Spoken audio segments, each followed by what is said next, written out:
All right, YouTube, out here today working on the log truck. My wife's in the car with my daughter.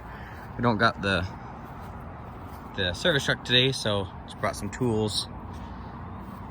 So, anyways, got the step that's broken. So I went and cut this step that I got for free from work. That was a little bit different length, and I went and cut it. And so I'm gonna drill the holes here. Hopefully I can get them to line up. And that's 34 inches. So I cut, the old one was, I think it was like 42 inches. This one was 42 inches. So now I'll see if I can take that drill there and some drill bits and make it fit. So first things first, I'll take all 4 of these bolts out, and I don't know if that's going to be hard or not, and see what we can do. All right, YouTube, well, change of plans. I'm not going to do it the way they had it. I'm going to do it the way Kenworth had it. And the way Kenworth had it is this would come down, and this is just a little bit bent out of square. If I bent back, it should be fine. And then it bolts down and sandwiches it between these two here with short 3/8 bolts instead of these long ones. Now I think the reason why they did it that way, which also I was gonna do it the way they had it, but I mean, this is a riser they built and it's just gone. This one, for whatever reason, is like brand new. They welded this angle iron, I'm not sure why, which is the mate to this one.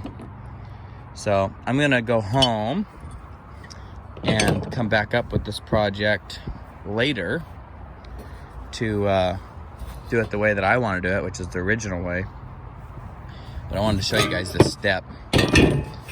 Even where the bolts go, it's cracked out.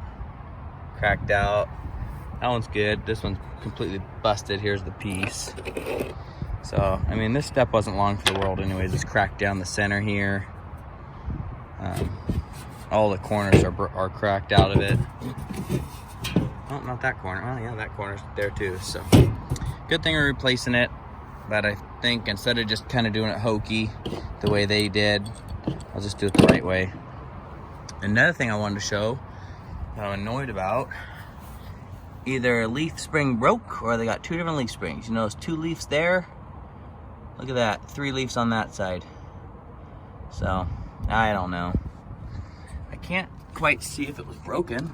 Looks to be original. So maybe they broke one spring and just put a different one on from a different truck. Log trucks are known to break leaf springs, so that'll be in the works to get new leaf springs later after this on the road. It's good now. It still goes good. It just, oh, the door was in the way. Anyways, so there's that. I think I'm gonna look at, tear the low air pressure or the dash out, see if I can find that sensor for the low air pressure warning light that doesn't work. But anyways, I'll come back to this project later, and I'll take my multimeter and to get the dash part and see if we can figure out what's going on with that. Okay, YouTube, I got the dash pulled down from this old girl, and I found in here, looks like 2, possibly 3 sensors here for, it looked like they're tripped by air. That one with the 2 red wires and this one here. So I'm thinking I'm gonna do is I'm gonna pull these 2 off and find a ground and see if I can check what side has power, and then run a jumper lead to jump to the next wire and see if one of these is the sensor, because it should come on with the air pressure on. So I'll do that with the key in the run position, and then hopefully they'll have the light up there that comes on. And I don't think it's up in here that's bad, because everything else comes on except for the low air pressure warning light and buzzer. So I'm thinking, I would think if it was this, either the light wouldn't come on or the buzzer wouldn't come on, something like that. But being that none does, and I think it's one of those. So let me turn the key on and take my cheap Harbor Freight multimeter and my homemade little battery, little jumper things that I use all the time. If you don't have a set of those, I suggest you make them. And yeah, I'll pick back up when I find out what I think's going on. All right, YouTube. Well, I went and this is the hardware off that step for the Kenworth. Got some shorter nuts from my nut and bolt bin over there. And I ran a tap, 3/8 tap through all these nuts since I can reuse them. And I went and cut the angle iron off that one. So, anyways, so now it's done, I can bolt that step down. I still am not sure exactly what are you doing? You having fun, Adeline? You working in the shop? Anyways, I'm not sure where or if the switch is bad, the low air pressure switch. I just kind of ran out of time and pretty overwhelmed with it. So if anyone knows where that switch is located, that would be awesome. They could let me know in the comments. So, anyways, I think now I'm gonna go work on the Peterbilt. All right, YouTube. Working on the airlines again on the old Pete. I got, can't remember if I showed you guys last time, but I originally had this black line coming up and over and down to the compressor there. But instead, I decided to run this nylon line because of heat. I was worried about heat, so I wanted the heat to be able to dissipate. Now it comes up here and up to the governor. And then this line comes down when it kicks out, it tells the governor to kick out, and then this goes to the air dryer and tells the air dryer to kick out, which is right there. And then that black line you can see right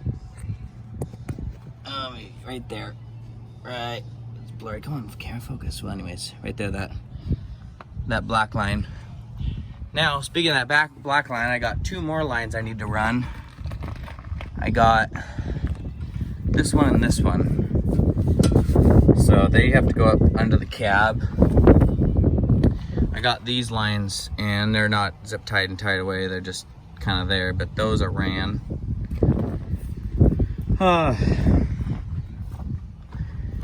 Now, that green line is this green line. Got to put a fitting on the back side. This yellow line here is actually that black line.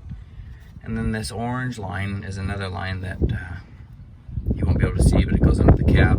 So I gotta get these three fittings off. So what I gotta do is get these three fittings off. And I don't know how difficult that's gonna be, being that they're aluminum, or it's an aluminum block. And that might be a pain in the butt. Hey, what's up, honey? You out eating rocks? Huh? Yeah, yep. Anyways, so I'll see if I can get those off, and then after I get those off, then I'll pull the lines through and zip tie them all together. So then I'm pretty much done with almost every actual airline. Then there's other ones that need addressed, like this return line here. This one here is a return line, and it's pretty nasty. And then this blue line here has been replaced. It's just dirty. But then there's that one, which is actually the main fuel line, I believe. Yeah, because that goes up into the pump here. And then that one will have to be addressed later. But really these aren't, that'd be a fuel leak, which would suck. But right now I'm working on airlines.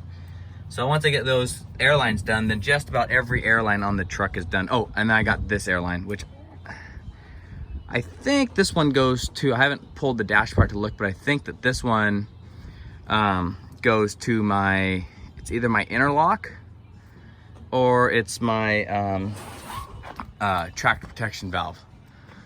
So I'll figure that out here in a minute, but the main ones for running and operating the truck will be all brand new. And then that one, if it's an interlock, I will end up replacing. I plan on replacing them all, but really I want to get the runnability and reliable, so I don't have blow airlines for when it's driving down the road. But they're almost all done.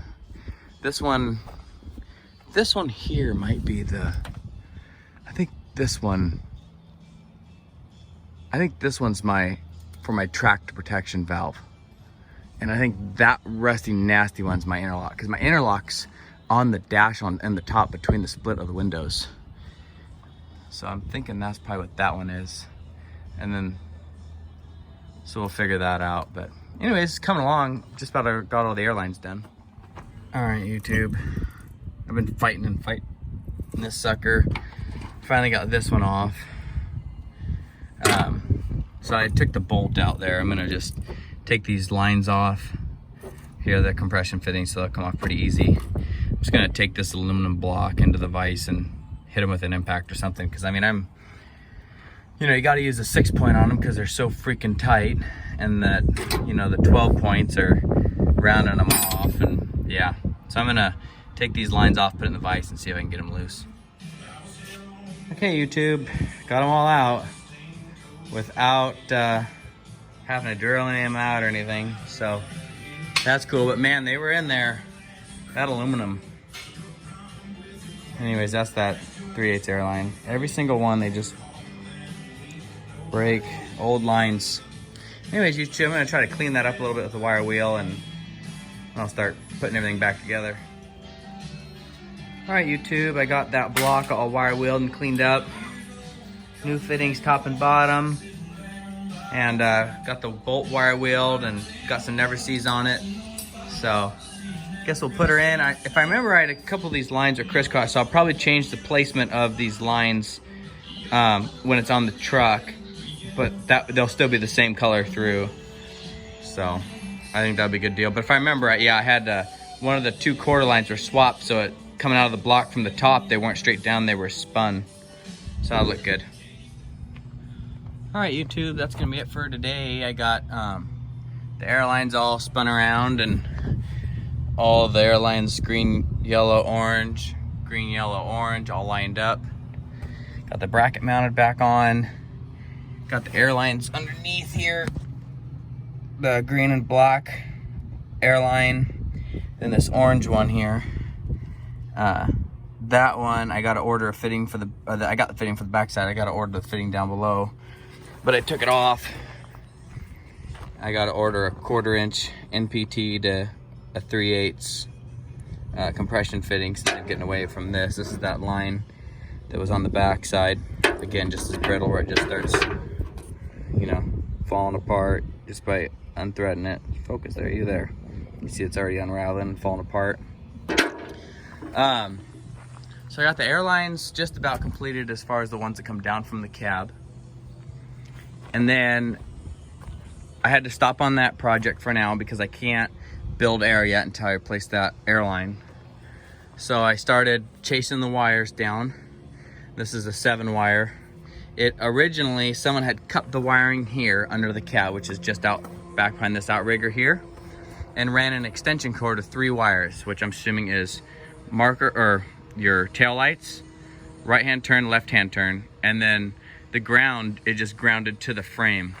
So it was an extension cord running all the way back, and the oil had, got into it and it was falling apart because of oil. I don't know if they cut it from when they were, putting this loader on or something. But anyway, so I got a proper 7 wire that's color coded that I'm chased back to these wires.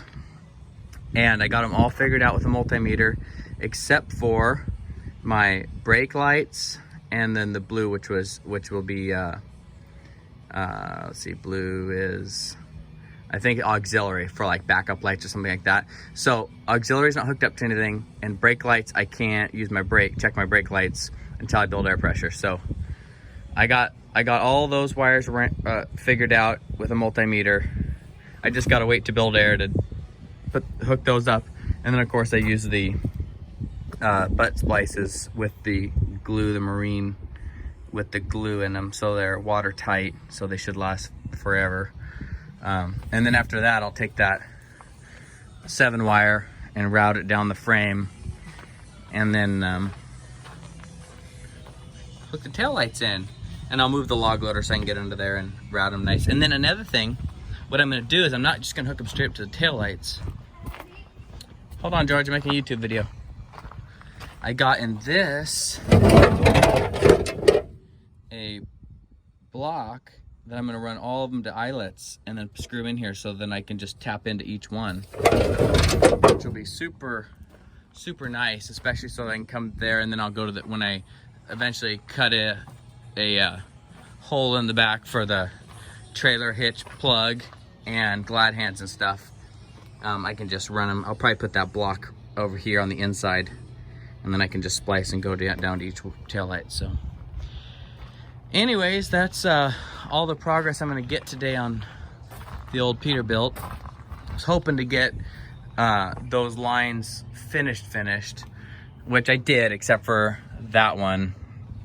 But that's only because I ran out of fittings. I have plenty of hose, but I just don't have, I got plenty of fittings, but not 3/8 to quarter. I got quarter to quarter, 5/16.